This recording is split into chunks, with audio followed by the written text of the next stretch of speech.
Welcome to another episode of It's a Long Beach Thing. Be sure to subscribe on your favorite podcast platform and like us on Facebook and on Instagram. We have a good show for you today. We're going to hear about lacrosse. I don't know much about lacrosse, but we're going to hear about lacrosse locally here in Long Beach with my new friend here that I'm bringing on as our guest, Danny Katene Marindin. Danny, how are you today? I'm doing well, Paul. How about you?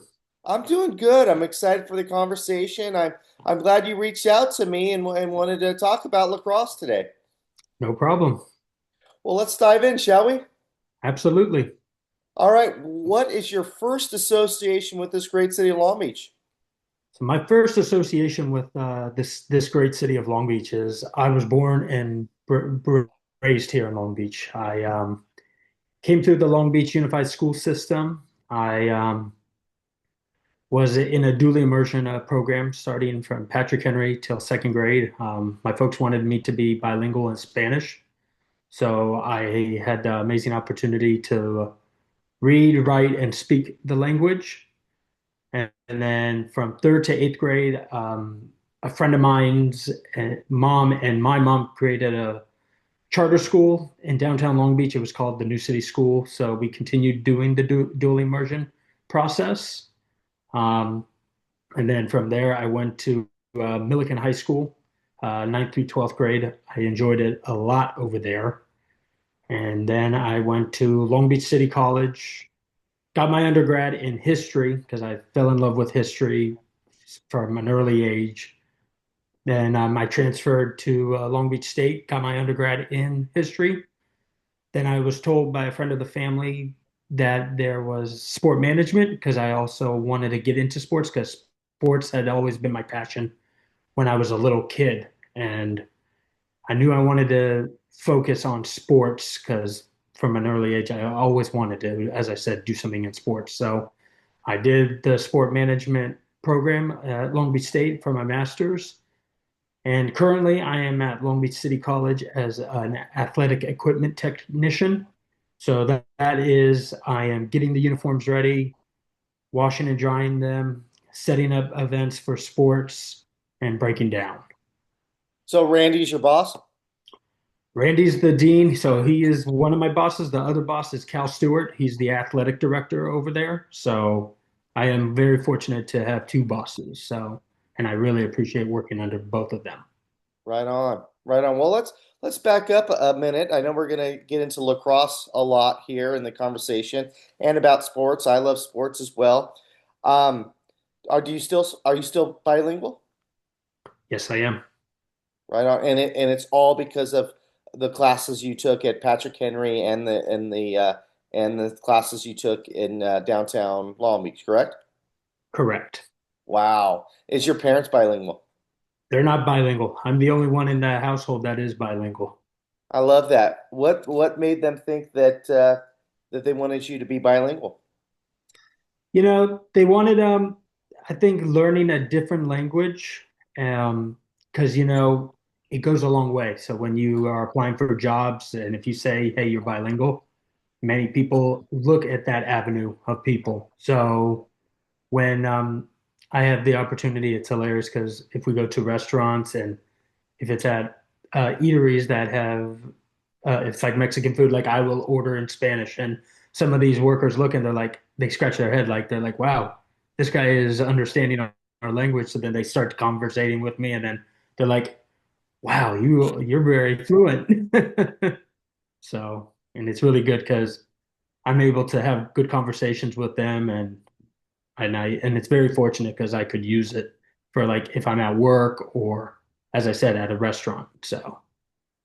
I think that's wonderful. I wish that would catch on more so, not just at Patrick Henry and the charter school that you're at, but all schools I feel like should have that. I think that not just Spanish, but if people want to take different languages, I think that is great. It's good for the mind, really good for the mind to know different Yeah. languages and be able to think in different languages. So I give your parents kudos to have that foresight to give you that gift to be able to speak a second language. That's awesome.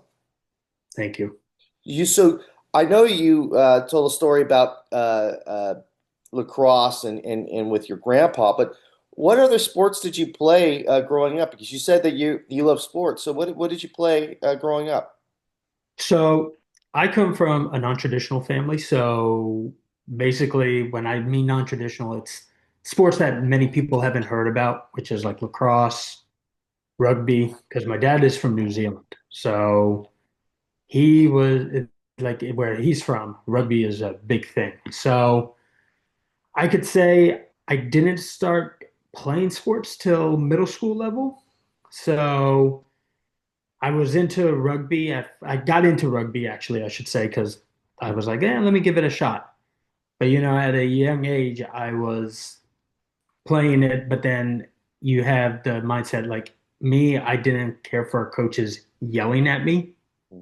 So I felt like they were yelling because when we were in plays, they were yelling, and I was like, this, I'm kind of not like a person yelling or being authoritarian, like on a game base. Like I want a coach that is loose, getting involved, making sure they're participating with the players, like on a drill or a play, so they get the hang of it. And I played rugby for a little bit, and then that's when, as I said, in eighth grade, I from the New City School, we had a Washington D.C. trip we went to for us eighth graders. That was in 2006, and I had the opportunity to, excuse me, go ahead of the class, so I got to be able to be with my grandparents, and I noticed this wooden lacrosse stick in their garage, and I was like mesmerized and saying, "Okay, what is this sport?" And this looks interesting. So, as I said, I talked with my grandpa about it, and he talked about lacrosse, and he played it in the late 50s, early 60s at Washington College in Chestertown, Maryland. So he told me about the sport. It is America's oldest sport, actually, I should tell you, Paul, because when people think of sports here in America, they think baseball because it's past the pastime sport, but it's really lacrosse because it originated from the Haudenosaunee, which is the Native American tribe in upstate New York. So they created the sport to train their warriors, also to discuss disputes. So instead of going to war with each other, they would settle negotiations over a game of lacrosse. And they had many names for it. It wasn't called lacrosse right there on the spot. There was various different names. One of the names is because I'm from the Haudenosaunee nations. There's six nations: Cayuga, Mohawk, Oneida, Onondaga, Tuscarora, and Cayuga. So they called it different names. One of the main names is there's two main names that come to my head. It's called Tuarton, which is little brother of war, or Tehunchiquayas, which means they bump hips. So they would play for lengths of the sport and lengths of the sport and lengths of the field. And they would just play for days, months until the negotiation was settled. Um, and they played it and they called it the creator's game because they believed that the creator gave them this sport and they pay homage to him as well. So when they play a game, they play for him. Also with vegetation, healing the sick. So then into the 1600s, that's when they French settlers came across to upstate New York, and mostly some of the French colonists were had missionaries on there, and they noticed the Native Americans were playing with these. Um, so like croziers that the bishops carried back in France. Because when you look at the stick, as you can see on my shirt, it looks like a walking staff that the bishops used. So then that's when they called it Lacroix, which made it known as lacrosse. And it slowly trickulated down from upstate New York down to the East Coast. Majority of the sport is played a lot in Maryland and New York. slowly it's going down south area, but it's very, very big in Canada because that's Canada's also national sport aside from hockey. It's in the summer, that's their official sport. So, um, lacrosse basically is an East Coast sport. So they start the kids at a very young age there. And once spring season comes, the lacrosse schools are all rolled out and kids are playing it at a very young age. Very, very fascinating, and a lot of information that you gathered to us. But I want to back up a minute and get back into lacrosse. But you talked about um, coaching and being yelling, and I'm very passionate about that type of thing, coaching about the yelling. I think that yelling is okay. I think that the coaches need to communicate though to the players like, hey, look it, this is not personal. I am passionate about the sport. I'm passionate about you doing the right thing. So when we're in the game and we're in battle, I'm going to yell, but I don't want you to take it personal. This is just the way I talk when I'm communicating. That's how I communicate. I think that would really help the situation with the kids, knowing that he's yelling or she is yelling, but it's not in a personal way. It's to get you to where positioning or what you need to go to execute the play at the highest level. I think that would allow for better communication with the coaches and the players in sports if they communicate that first and foremost. Because I find that like in the beginning of talking with people and playing sports myself, that those yelling coaches, I thought they were the meanest coaches. Mm, But then when I actually had conversations with them, they're actually not. They're actually the most sensitive coaches, and they're the most passionate about the sport. So I would have this false narrative about a lot of these coaches that yelled, and little did I know those are the coaches that were the most passionate and they cared about the players the most. So mhm. that's something to think about, for people who coach and yell. That's fine, but I would tell you to communicate to your players that, hey, look it's not personal. Hey, I'm just trying to get you to what the positioning where you need to go so that we can have the best strategy to win the match or the sport. Right. What's your feelings about that? So I have to agree with you on that because most people will need to know that the coach is very passionate and also making sure that the play is correct in that. And I agree with you there. It's just what is it called? Yeah, I agree with you there personally because the coach needs to address it across the field so people know what the play is, how it should be done, and that yeah, the players should know that it's not directed at them. It's just that their coach is making sure everything is set in piece like a puzzle. So I agree with you there. So Right on. So back to what you're talking about with lacrosse and um, the history about lacrosse and your grandpa teaching you it. What was it early on, you personally, that drew you to the sport? Was it just that passion that your grandpa had about talking about the sport? What drew you on personally? yeah, when my grandpa told me about it, I was like, "Ooh, this is an interesting sport." And then um, it was on TV when I was back east, or I went to a game because my uncle, aunt, and mom played it as well. So when we went to a game, I think it was Towson versus Virginia back east. My uncle took me to one of the games, and watching it in person, I was like, wow. No wonder they call it the fastest sport on 2 feet because it's a mixture of various sports we know. Basketball with the picks and rolls, conditioning like in football and soccer, you're running nonstop. You're hitting, checking the stick, which was very interesting to me because I was like, wow. Because the way they're checking is they're hitting your arm or hitting, like trying to make sure they knock the ball out of your stick. That's the main goal. Like if and also like you have to as many goals you score, you win the game. But seeing also substitutions on the fly, that was amazing too, because that was like a mixture of hockey too, you see. So if you were wanting a sub, you just come running off and then another person comes on. And then if you're ready to go back in, you're ready to go back in. Also with ball possession, it was very amazing to see with because I thought like once I saw it go out of bounds, I'm like, okay, it's going to be turnover.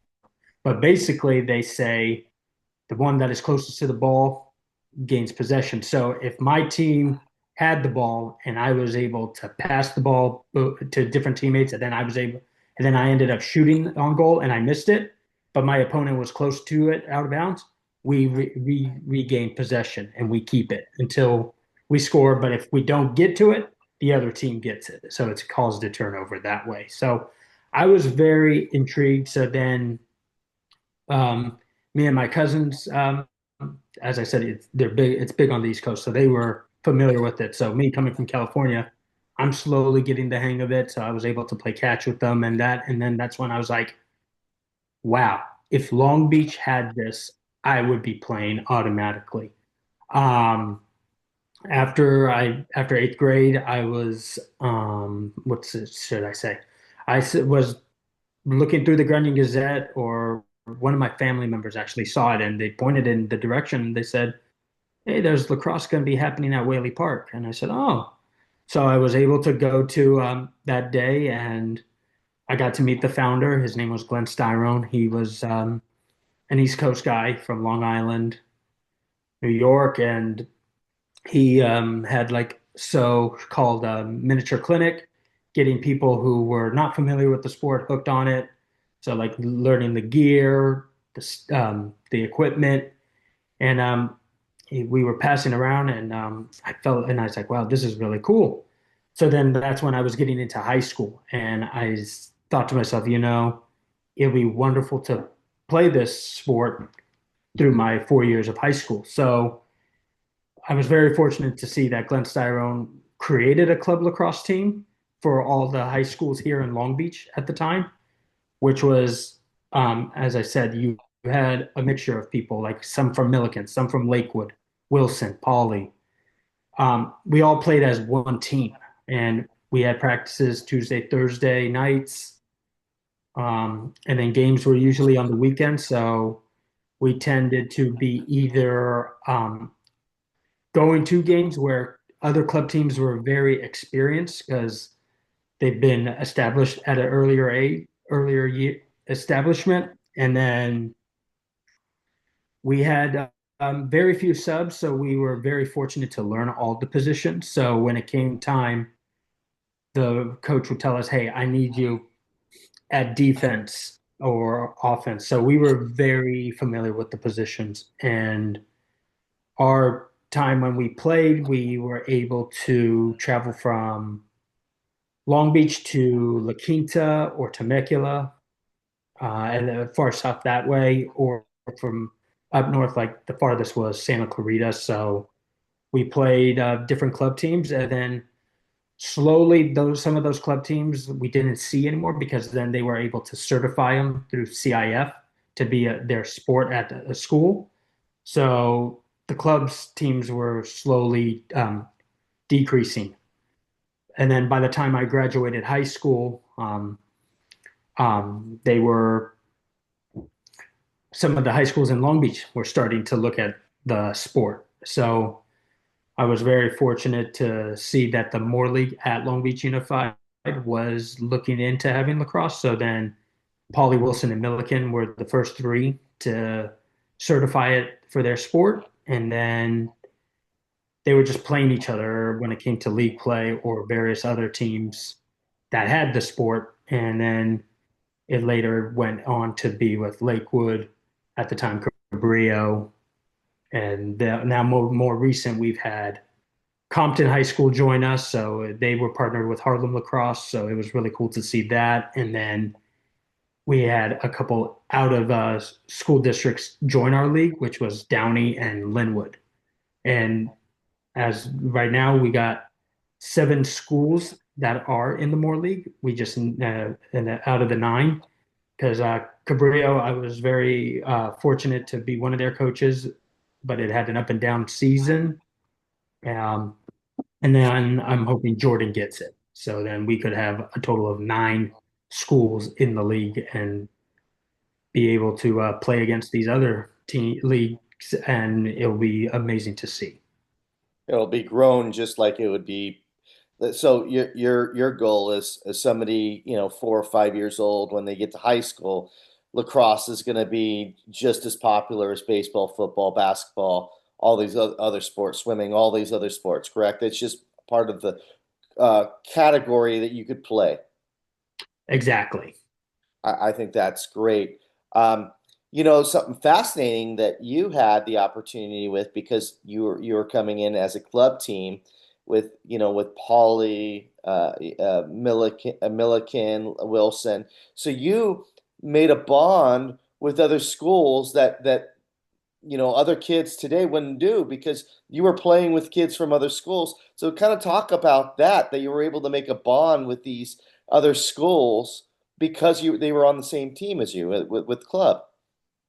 It was very fortunate because, I had a couple Milliken people, because I would see them around campus. But then when I found out that they were from other schools, it was very fortunate because I made new friends that way too, because we stayed connected. I still stay connected with some of my friends that were on the club team. In fact, I recently was texting one of my good friends not last year, last week. He he's in the area, so I always tell him, "Hey, whenever you're free, let's play catch and that." So hopefully one of these days when he's not busy with work and that, we'll do that. And as I What say, school did he go to? he went to Wilson High School. Okay. So it was very, and it's very cool because we lacrosse is a very interesting sport because I tell everybody, everybody knows each other from somewhere. So you could be as a coach coaching a team from, I'll say, Saugus High School up in Santa Clarita, and one of the coaches might say, "Oh, I was born in Long Beach. I used to play at Beach Cities." And then you get to connect with them there, and they are wanting to grow it up there in Saugus, which is big in their sport and West Ranch High School. Like they're getting immersed in it. But going back, it was a very good bond because you made friends and you stayed friends for a long time, which I really enjoyed. And I am very happy that I stayed connected with some of them because they always ask because at the time I was coaching and whatnot, so they would ask like how the teams are doing, and it would be cool to see them like, and I'd tell them, hey, you can go out now to Wilson or Paulie or Milliken because they got teams now, so you can go see them play. So then they realize they're like, oh, do they? And then they slowly, if they go, they'll go to some of their games. So I encourage most of the friends I made in the club side to go and support their team that they were at that high school because now they have it as a certified sport. Did you go back and coach Milliken for a while? I did. I coached both the boys and girls teams. So with it was very interesting because when I was at Milliken, the teacher there, his name was Tom Sutphin. He was from New York as well. He wanted to have the sport at Milliken when I was there, and at the time it was very difficult because some coaches were a bit scratching their heads and like conflict because they were not making wanting to probably see their players go like football. They didn't want to see some of their players go to another sport. They wanted to keep What them season at does lacrosse play? lacrosse is a spring sport. Okay. So some of the coaches were probably like, why are they taking our players at the time? So then it never happened. But then by the time I left Milliken, when I was at, and then it wasn't later till 2016 when I was at Long Beach State. Um, that's when Milliken started getting the program going, and they were looking for a coach. So I went over there, and I was able to assistant coach under Tom Sutphin for the boys. Most of the kids that were not familiar with with the sport, so I was very familiar with it. So I was able to teach them, coach them. So I was very happy to go back there and give back to the next generation because and then they slowly were getting the hang of it. And then we started a girls program. So I was able to be the assistant coach under the coach over there. So the girls program started booming. Like they were very phenomenal. Like they started a bit slow, but then they got the hang of it. And now you look at it, Milliken is considered in the more like people are wanting to beat because they got so much good talent of both programs, and it is so fun to see and to recognize that you were part of something that made the program where they are now. So I was very fortunate for that. And then I had another friend of the family say, "Hey, Cabrillo's looking for somebody." So I took that next step to become a head coach from assistant. So I was very familiar with Cabrillo High School because at the time my mom used to work there. And so when I went over there, um, once again, this was a program that was up and down through the years. And I was very, very fortunate to be there. And some of the kids learned it from the previous coaches and then they stuck with the program. So that I was very happy about because my goal is I want to see someone start something and then finish it. So we had a couple kids that were with the program at Cabrillo and then they wanted to continue it. So I was very fortunate that to see their skill level and then I was able to notch it up a bit and then they were getting the hang of it and then slowly but surely they had friends that were wanting to come and play. So then they never heard of it. So then I was able to teach them the fundamentals. And basically, the three philosophies I have as a coach is as a head coach, you want to stay eligible. I want my kids to stay eligible because if you stay eligible, you are able to play and stay on top of your classes. And then when you are done with your classes, you can come out and play the sport like lacrosse. Learn the fundamentals the correct way.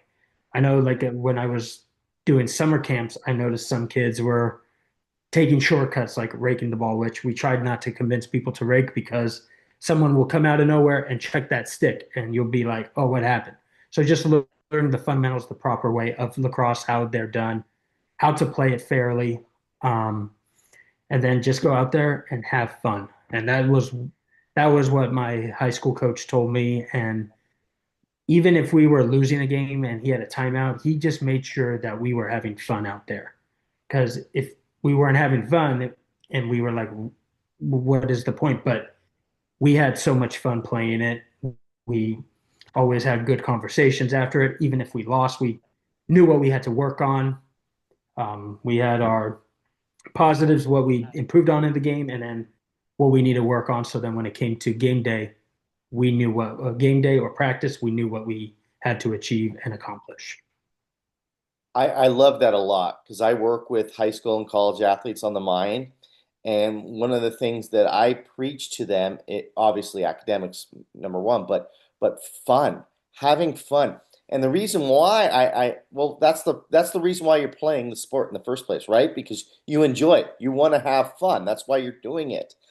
And I feel like sometimes we lose that because we think, it's just win or lose. And if I win or lose, then it's over. And then what happens when you have that mindset where it's either win or lose or it's nothing, you build up a lot of anxiety, you get nervous, and as a result, you don't play loose. You play timid because you're fear of failure.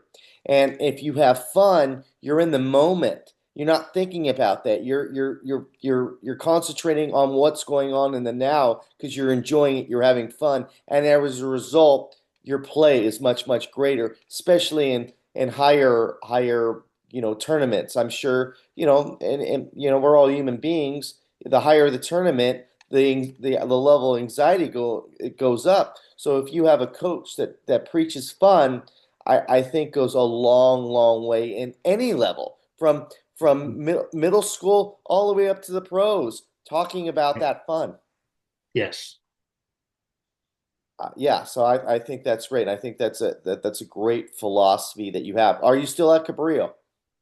I am not at Cabrillo. So after 3 years there, my third year coaching, it was kind of tough because we were coming out of the pandemic, and most of the kids were either like we had numbers and then slowly it was decreasing. And, some of the kids were doing multi sports, other sports during our time. And then it came to like also, some of these kids were having to work. So they would have like after practice, they would go to work, or if we had a practice day, they were at work taking care of a family member. So it was very tough, like my third season, because we had a season ready. We played some games, and then like when it came like to the next game, I would say, okay, we need to have this number of kids at this game. Who's there? And slowly but surely, some of the kids were like, I have to go to work, or I have to take care of a family member.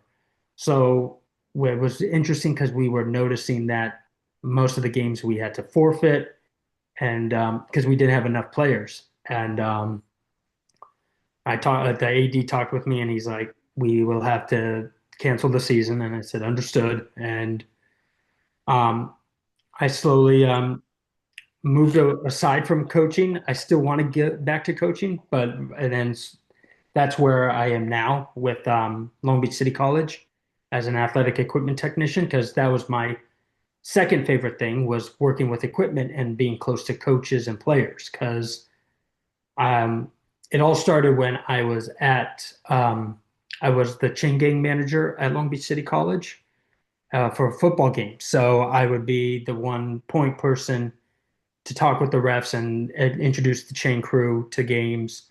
I worked those football games at home at Veteran Stadium, and I enjoyed doing that. And then when the football game was done, I noticed one of the equipment techs, his name is Jimmy Flowers. He was putting stuff away by himself. He was the only person putting all the equipment away.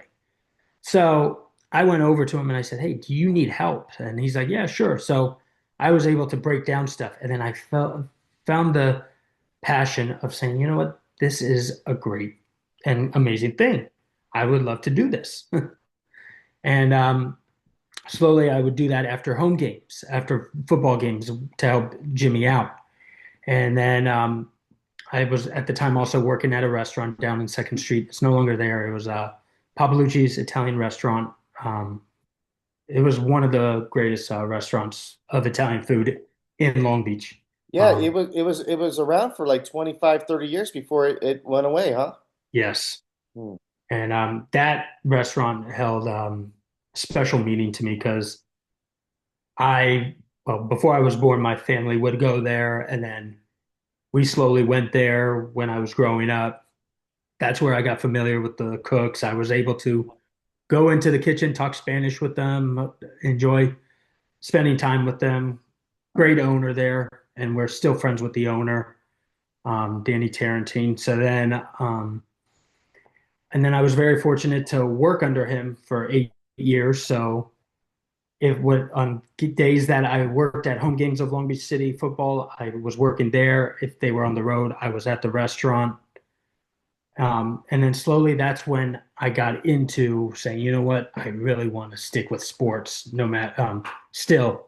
So a good friend of the family was at the restaurant at the time, and that's where I give props at when I was working at the restaurant, because you make so many connections, whether it's in the sports world, business, um, you name it. That's where I made most of my connections when I was working at the restaurant. And a family friend was there dining with his family, and he told me about sport management at Long Beach State, the master's program. And I said, "Oh, okay." So I looked into it, and this was at a time when I was already done with my undergrad, and I knew I wanted to get into my master's. And that's when I talked with my folks and said, I really want to get into this program. So I applied for it and got into it, and that's where I met more connections and met many of my new friends there, because most of them came from out of state. Some were local. I was able to stay connected with them after the program, which I'm very fortunate about, and to see them pursue sports as well, like me. It was just amazing that we all had a goal that we wanted to do something in sports. And I was able to do this program in 18 months. It was right when the pandemic hit, and that's when we had to move to Zoom, which was very tough because I'm more of a visual learner, so I like being in person. And then when it came to Zoom, um, Zoom at first with me, I was like, okay, this is interesting. What is this interesting technology thing? So we slowly had to adapt to it. And then coming through the program, it was tough with internships because some of us were successful finding internships, others were not. So me being one because it was very difficult. And then when the program was done, I graduated from it. I knew I could go to Long Beach City College. So I went over there, and that's when I pitched my idea to Randy. I would help out in many ways with the athletic department. Um, and then that's when Cal Stewart came in. So I was able to work with them, volunteering hours, slowly turned into a limited term employee with equipment. So I was able to work with them with negotiating equipment. I was very fortunate to work with Ashley Rippian, who's our athletic coordinator. So she like helping with student athletes getting textbooks or enrolling in classes. So I was familiar with that. Sport information, Lawrence Durbin, learning the pathway of visuals on like screens at sporting events, social media technique, uh, Penny Johnson with inventory collection and putting it on a spreadsheet. So I was very fortunate to learn like all the fields that they had at Long Beach City. And then one day I was selling tickets at one of their basketball games. Cal Stewart came up to me and said, Golden West College is looking for somebody in athletic equipment. I know the person, are you willing to go over there? So I said, yeah, absolutely, because I'm willing to learn from different organizations as well. So I was able to go over there, learn under Danny Johnson, Tim Bremen, and then their equipment tech, Andrew Upati. So I was very fortunate to learn a different system than Long Beach City College because their system was totally different. But going over there, I would go over there Mondays, Wednesdays, and Fridays, work there. And then Tuesday, Thursday, I was at Long Beach City College. So I was going back and forth until um, I looked at on their careers and they were looking for a hire at Long Beach City College for a full-time athletic equipment tech. So I applied for it. And now I'm a full-time athletic equipment tech over at Long Beach City College, and I'm very fortunate, thanks to Golden West College, for teaching me some of their techniques. So I was able to bring that over, what I learned from Long Beach City, and then what I remembered from Long Beach City to combine it and use it on the platform that I am at now. That's fantastic. I want to go back a little bit. You were talking about networking at the restaurant. What do you think that, talking to somebody, of college age, because obviously you're working with a lot of people in college age, so I'm sure you have this conversation, where they have a passion of some sort, and what would you give them advice on how to approach the situation with somebody that may be able to help them along in their career? What did you do that helped? Well, what I did was like there was if you stick to something and you want it to happen, I would just say set goals for yourself. Um, they told us that in the master's program too, is like if you want to see yourself somewhere, write it down.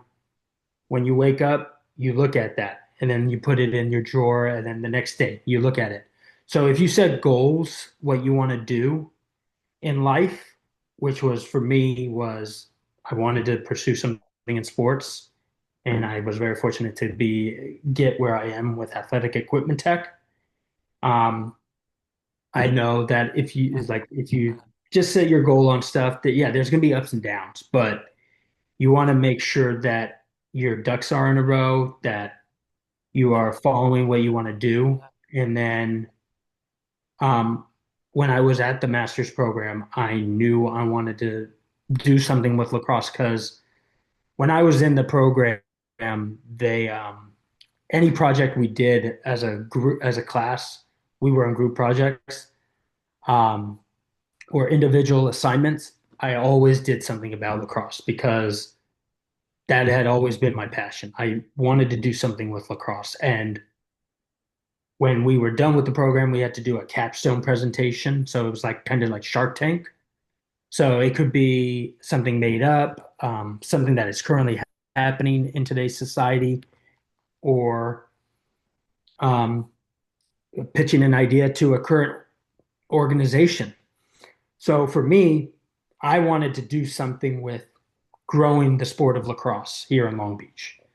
I wanted to see it happen, and slowly but surely, with this program and the connections I made over the years in the restaurant, because when I was at the restaurant, most of these connections I made ended up being in the Century Club. So and then that's how I joined the Century Club because I wanted to make sure I gave back to the younger generation, like what where I came through. So I wanted to make sure that these kids who were playing a sport continue like what I went through. So they have somebody that they definitely could look up to and know that, hey, he was in our shoes. Um, but then going back to the master's program, so I wanted to make sure the sport of lacrosse was in Long Beach. So slowly but surely, I wanted to grow it. It would be nice to see at a middle school age. So, like, I would say definitely get these kids from the middle school level. Like, they have it at PE, but have it like taught more frequently. I know they have like one section they might do lacrosse for a little bit and then they go off to another sport. But teach the middle schoolers at a very young age this sport so then they can slowly when it comes to their high school choice, because here in Long Beach, many kids can decide which high school they could go to. And if they are able to see that the high school, like if they were playing it in PE in middle school and they said, I want to continue it more, I want to see, they are able to see that five of our high schools here in Long Beach have the sport. So then they could say, hey, I did that in middle school. Why don't I do it in high school? So then they'll be able to play it. And then from there, they could slowly go to a college. I'm hoping that Long Beach City College gets it because I've been talking with the AD. We just got this new multi-purpose field that has lines of it, of the lacrosse field. So I'm hoping that the community college can start be a pathway for these high school kids here in Long Beach because some of the kids will go to the JC level to get the general eds out of the way, and then they could, and then if we have it at Long Beach City, they could play it. They'll be able to play other teams, and then they could transfer out to schools like of the UC or CSU. Like Long Beach State's got a lacrosse club team. They could play there and represent them and stay locally because I really want to see it stay here in Long Beach, and most of the kids can stay locally and play. So, what's your current involvement with Long Beach lacrosse right now? My current involvement is I've been very involved with making sure that we have like the 562 go to some of these events of lacrosse because I was able to go to some of their events for the 562. So I was able to report games and just Oh, so you work with JJ? yes, JJ and Mike, yeah. And then was able to go to some games because I told them, oh, there's a game of Wilson Milliken, which was a big rivalry in lacrosse for both boys and girls programs. And when they had other sporting events they went to, I just told them, hey, I could go to that game. So I was able to go to that game, get the stats, interview the coaches pre and post game, same with the player.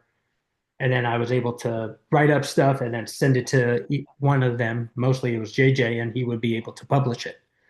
And also, I really want to see is more people come out, and slowly but surely, we're seeing more people come out. Just recently, it was last year actually, the Poly Milliken game. It was a big game as well, and we had a big crowd at Milliken, and it was the alumni from past lacrosse teams of Milliken. They came out, they showed support. You had a mixture of Pauley and Milliken families all come to the game. It was just amazing. And also it was so cool to see they had the cheerleaders out there, they had the marching band. So slowly but surely, people are realizing that, hey, there's this sport called lacrosse.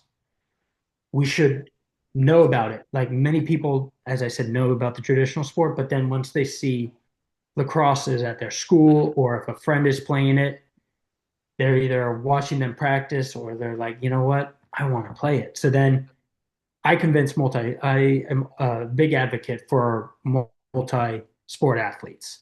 So I want to see like most of the men or the boys that play lacrosse come from football, which stay in shape. So when it comes to summer camp, they're already ready to go for summer practices and then fall. For the girls' side, it's a lot of soccer players because of the conditioning. They're running nonstop and they stay in shape that way. So I'm every time I see a lacrosse, I try to go to an event and be a big supporter of it. Um, Reaching out to some of the coaches, see how their teams are doing in Long Beach is very key because I want to see that the programs stay alive there. So if a coach gets recognized as coach of the year, I definitely know the coach and reach out to them and say congratulations, or just to see their page, like follow them on Instagram or on Facebook, just to see where they are now, and then to go to my goal is to try to get to more games as possible, so then they know that this guy used to play in Long Beach. He is coming to our game, so I'm wanting to see it stick here because Orange County's big in it, parts of LA County, and if we can get Long Beach and people to come out more often to the games, then that will be very huge to see. I think that's fantastic. What's the future of Danny? So the future of me is that um, I'm gonna still be at Long Beach City College, which I'm very humbled about. I would love to see lacrosse there and get the kids here in Long Beach to come to play lacrosse at Long Beach City College, and I see lacrosse big time grow and be a sport that everybody knows that I am a big advocate and I am still advocating for lacrosse here in Long Beach. And if it is staying here permanently, I am going to be here permanently and make sure that Long Beach is known from when I started it to where it is now. And I am very blessed to see where we are now, and slowly but surely, we're going to get there. And I'm very happy to see that and stay here in Long Beach for it. I think that's fantastic.